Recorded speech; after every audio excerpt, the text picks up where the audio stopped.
Let's imagine on a service, a technician notices that the front cab mounts need to be replaced. He logs into SAP and raises a notification. The team lead then picks up this notification when running his daily IW28 report. Once the noti is converted to a work order, it gets released and components, if needed, get added in. In this scenario, rear bushes are required.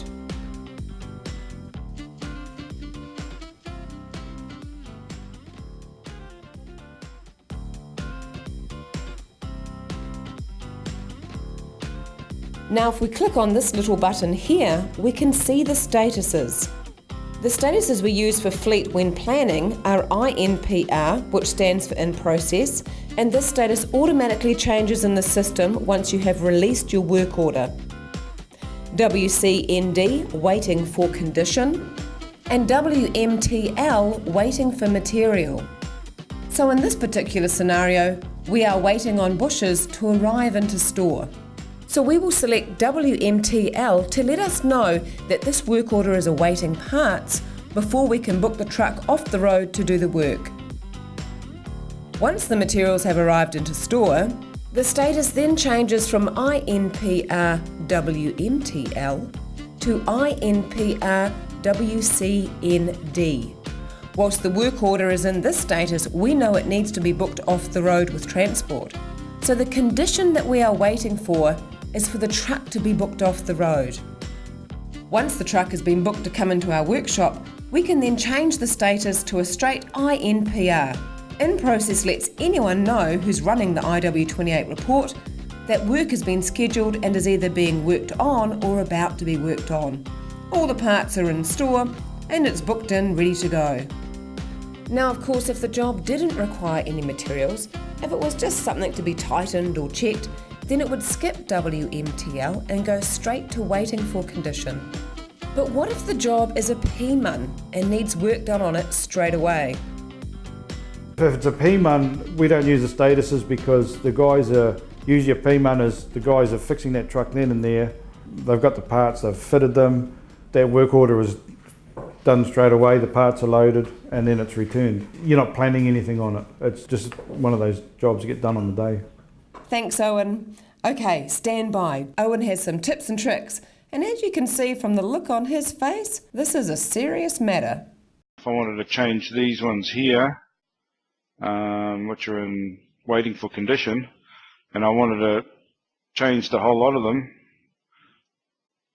the easiest way is to highlight them. You come up to here to details.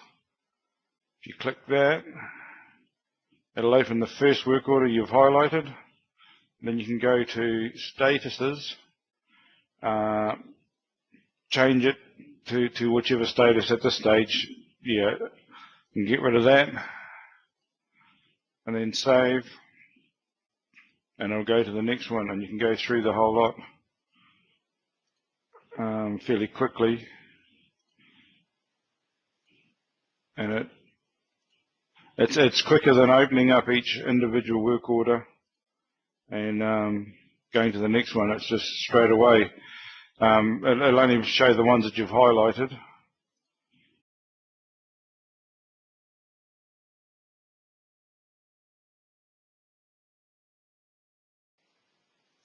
And then once it's finished with the ones you've highlighted, it just takes you straight back to the IW38 screen again. So now it's changed all of those as quick as that. When they come in APLN, I mean, the quickest way to do them from there, if it was things that need, you know, not so much the trailer services, but ones that have come in through Brad, you could highlight them, mass release them to INPR, and then you could change them to what status, you know, if they're waiting for materials. So you could mass change them through that straight away to release them to INPR, and then you can re-highlight them and change whatever status you want, which is, you know, quicker than double-clicking them in that. It's just a bit of a workaround, really, more so than you know, a full change of something. It would be easier if you could just highlight them and click them here or something and they all change, but that doesn't happen at the moment. So it's just something to work around. I know, could be good. So maybe give it a try. Very good, thank you. Thanks, Owen. And of course, remember, once work has been done, it goes from INPR to a returned status. This is the responsibility of the technician. The service techs also add in the damage and cause codes.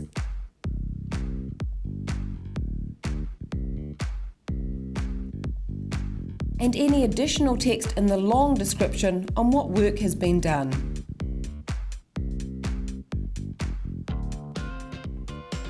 And then the Fleet Services team leader technically completes it.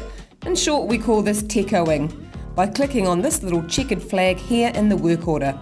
So it's the team leader's responsibility to ensure all the fields are correctly filled out in both the work order and the notey.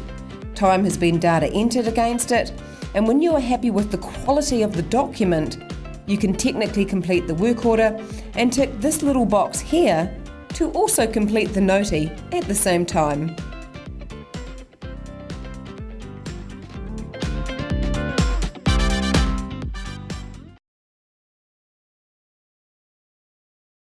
Statuses are really important to us because it gives us an idea of where our fleet is at, what work is required to be carried out, and availability of parts and basically labour. So for me, it's incredibly important because I know that every truck has planned work planned at the correct time. We'll be servicing to OEM requirements, and when we are fitting parts, those parts will be available and in the store, available and ready to fit when the truck rolls in the gate. Our trucks are serviced every 20,000 K minimum. And this is an opportunity to not only service them according to OEM requirements, but to fit any parts for any issues that we may have had with them. The biggest benefit I think it has is that when a truck rolls in the gate for a service, we know exactly what other jobs are required to be done on that truck. So let's say a truck rolls in for a 20K service and we know that it needs a new heater cable and maybe a new jack shaft. It's already sitting in SAP and WCND, so Owen knows that it's coming up for a 20K service, but there's 2 other jobs that need to be done with it. Owen can book those jobs in right away and we can get those jobs done. So we're not taking trucks off the road multiple times to do small jobs. So we know that truck rolls in every 20,000 K, which can be up to 3 weeks apart. When that truck rolls in the gate, it's ready to go. The parts are sitting in the bin, the mechanics know about it because it's booked in, and we're good to go. We do all those jobs on that one day and it rolls back out the gate again.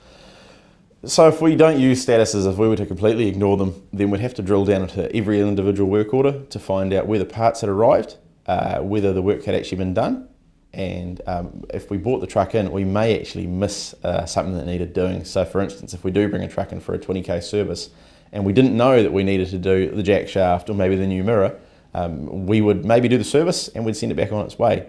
Then later on, maybe a couple of days down the track, we might find out that we needed to do those repair jobs, and we have to bring the truck in again, once again interrupting the milk collection requirements and basically putting a truck off the road when it wasn't required to be off the road. In the peak where we are right now, we aim to supply 38 trucks a day. When we don't supply 38 trucks, so let's say we supply 36 or 37, those 2 extra trucks that might do 6 or 7 loads a day, those loads have to be spread onto other trucks, which affects shift length, which of course brings the issues of fatigue for our drivers. And also basically it's an extra cost to the depot by having to run those trucks for longer.